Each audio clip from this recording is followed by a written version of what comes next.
Hey guys, welcome back to TSG's Reviews and Stuff. Today we will be taking a look at the Apple leather case in midnight color for the iPhone 13. Now the price for this case is 5500 rupees on Apple's site, which is extremely expensive keeping in mind the third-party case manufacturers which are way cheaper and deliver exceptional quality with military grade protection. However, there are a few things about this case that I just love and cannot be found on many third-party cases. So first of all, let's talk about the color I chose, that is midnight. I simply love it. Now most of you might think that the midnight color is simply black, but it's not the case. The moment you open this case, you'll quickly realize that this is not at all black. Instead, it's a very dark shade of blue, just like the midnight color of the iPhone 13.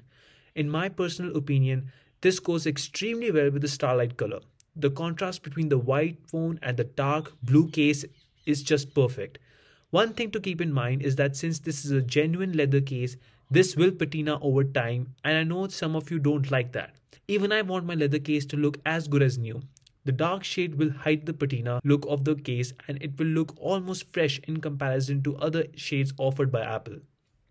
The overall leather quality of this case is amazing. It adds a whole different feel to your phone, and every time you hold it, it feels like money well spent.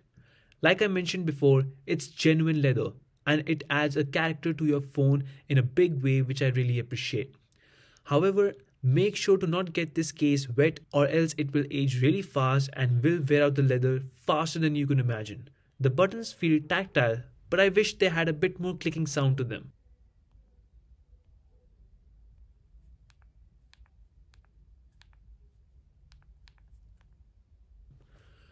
Now let's talk about the fit. It is just perfect. The phone fits in very well, but not too tight to the point where removing the case would be a nightmare. I will say it does require a bit of force to remove it, but nowhere near as much as required with the Rhino Shield crash card case, which is just insane.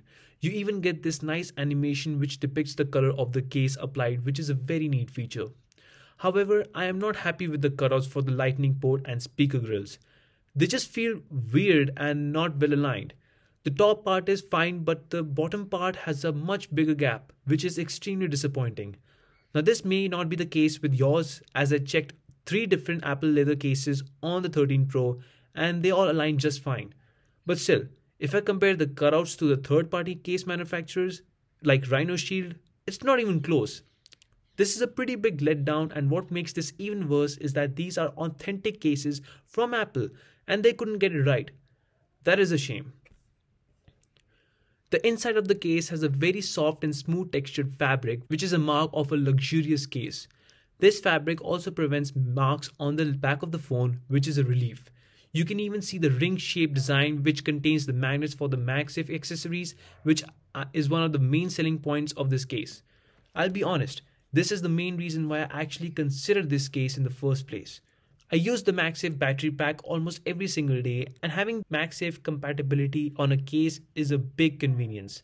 This is the single area where the majority of the case manufacturers take a back seat, as only a handful of their cases are MagSafe compatible, which is a shame because there are so many cases out there from highly reputable brands like UAG, Spigen, Ghost Tech, Subcase, etc., which either don't have that compatibility at all or have it, but the case itself is not that great.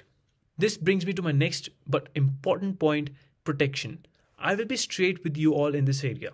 If you're looking for a case that would provide medium to maximum protection with shock resistance, this case is not the one. Period.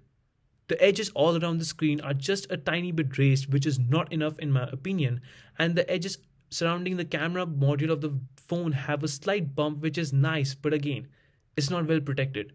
This case is not going to save your screen from getting all banged up. Its purpose isn't protection. Instead, this major con has a pretty substantial upside for some people. The case is super thin and lightweight, which is perfect for users who don't want thick and bulky cases. The case hardly adds any additional thickness to the phone, which I personally really like, and in the hand, it feels so thin. I really don't know how to explain it well, but the feeling you get by using this case with your phone makes you feel that this is all you need if your main purpose is not to get the maximum protection out of a case. In the end, I will simply conclude by saying that this case is not a protection accessory. it is a luxurious accessory whose sole purpose is to add a whole different look and feel to the phone and to obviously provide MagSafe compatibility, which in my case is pretty necessary. If you don't care about MagSafe, then I would highly recommend considering third-party case manufacturers which will provide great cases at half the price with better protection. The thing is, it is pretty difficult to justify the price of this case given its drawbacks, but if you're all in for the MagSafe tech and you just want a good looking and genuine leather case that adds character to your iPhone without caring too much about protection, then this case is perfect for you. You won't regret the purchase. So guys, that's pretty much it with this review. I hope you found this helpful, and if you did, you know the drill, you know what to do, and I'll see you in my next video. Peace.